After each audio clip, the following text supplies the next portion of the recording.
ஓம் நமச்சிவாய. இன்பமே சூழ்க எல்லோரும் வாழ்க.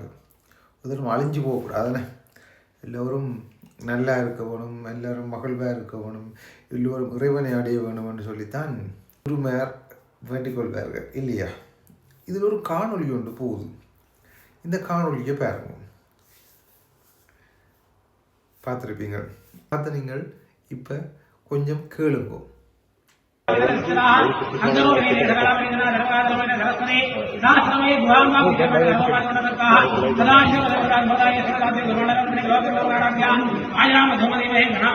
உங்களிடம் நான் இப்போ ஒன்று கேட்கிறேன். யாரென்றால் இந்த ஐயாமார் இந்த காணொலியை பார்த்து கொண்டிருக்கிறார்கள். உங்கள் அனைவரிடம் தான் இந்த கேள்வி என்னென்றால், இதில் சொல்லப்பட்ட மந்திரம் என்ன மந்திரம்? இது 4 வேதத்தில் எவ்வேதத்தை சார்ந்தது? இருக்கு யசுர் வேதமா, சாம வேதமா, அதர்வண வேதமா, ஐயாவினுடைய தனி வேதமா? நீ தான் சொல்ல வேணும். இது எந்த வகையான இந்த மந்திரம் எங்கிருந்து எடுத்து இதுக்கு சொல்லப்பட்டிருக்கின்றது? சரி, ஒரு குரு என்றவன் உண்மையிலேயே வழிகாட்டி ஒருதனை அழிஞ்சு போக விடாமல் ஒருவனை நல்வழிப்படுத்தி கூட்டிக் கொண்டு வருவன் தான் குரு. ஒருவனை அழிப்பது இந்த குடி.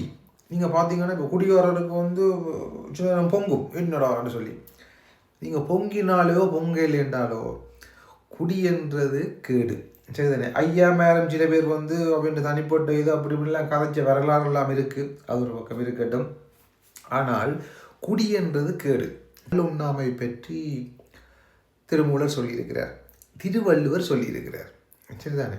இருவரும் இதை பற்றி சொல்லியிருக்கணும். இவைகளை விட ஒரு சிறந்த எடுத்துக்காட்ட காட்ட முடியாது. ஏனென்றால் மதியை மயக்கி போடும். மயக்கிட்டு என்று சொன்னால் நீங்களாக இருக்க முடியாது இல்லையா? அப்போ அப்படிப்பட்ட ஒரு செயலை எல்லோரும் வேண்டாம் என்று தான் அறவோர் சொல்லுவார்கள். ஒருவரை நல்வழிப்படுத்த வேணும் என்று விரும்புவர்களும் அதனைத்தான் சொல்லுவார்கள். ஆனால் அதே ஒரு பொருளை விற்கும் இடத்திலே ஒரு குடு என்று சொல்லி போட்டு ஒரு கல்லுசறை உண்டு. இதில் இருந்து இப்படி சொல்லி கொண்டு இருக்குது. இதை பற்றி கொஞ்சமாவது சிந்தியுங்கோ. இப்படியான கல்லுசறைகள் தான் குருவா? இவங்களெல்லாம் மானங்கட்ட வயல்கள்.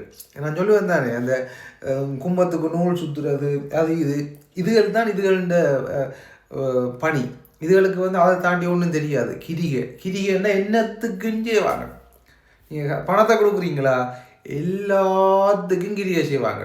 இப்படியானவங்களை சொல்கிறேன். சரிதானே? எல்லோருமே இல்லை, நல்ல ஐயாக்கள் இருப்பினும் இப்படியான கேவலங்கட்ட புறவியலும். என்னடா கேவலங்கட்ட புறவி? ஓம் இப்படியான ஒரு செயலை செய்கிறவன் ஒரு கேவலங்கட்ட ஒரு புறவியாக இருக்கிறதை தாண்டி நல்ல புறவி என்று சொல்ல முடியாது. நல்ல புறவிக்கும் தீய புறவிக்கும் என்ன வேறுபாடுனால் இதைத்தான் என்னால் காட்ட முடியும். இது ஒரு கேவலமான ஒரு புறவி. இப்படி போய் ஒரு குரு என்ற பேரை வச்சுக்கொண்டு தான் போய் நின்று குந்தி கொண்டு இருந்து அதிலிருந்து போதைக்கு போதையில் வாழணும், போதையில் வெற்றி பெறணும், போதையை விட்டு வாழ வேணும் என்று சொல்லி ஆட்சி வழங்கி மந்திரம் சொல்லி கிரிகை செய்து கொண்டிருக்கு. இப்படிப்பட்டதெல்லாம் ஏன் புறத்தை ஜோதியாது? உண்மையில் என்ற வாங்குக்கு நான் சொல்லி போட்டேன்.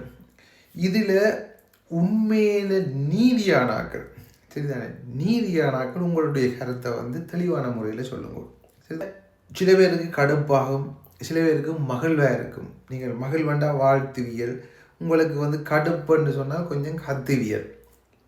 இந்த நீங்கள் கத்துறதுண்டான வாழ்த்துறதுண்டான அனைத்தையும் இறைவனுடைய பாதத்திலே வைத்து விடுகின்றேன். நன்றி.